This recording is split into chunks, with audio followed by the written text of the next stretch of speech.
بلغ العلا بكماله كشف الدجى بجماله حسنت جميع خصاله. حدثنا عبد الله بن مسلمة عن مالك عن عبد الرحمن بن عبد الله ابن عبد الرحمن بن أبي صعصعة عن أبيه عن أبي سعيد الخدري أنه قال: قال رسول الله صلى الله عليه وسلم: يوشك أن يكون خير مال المسلم غنم يتبع بها شعف الجبال ومواقع القطر يفر بدينه من الفتن.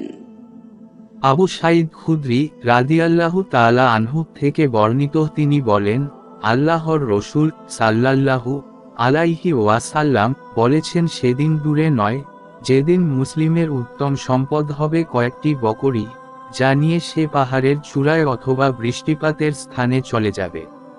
ফিতনা হতে সে তার ধর্ম সহকারে পলায়ন করবে। صلوا عليه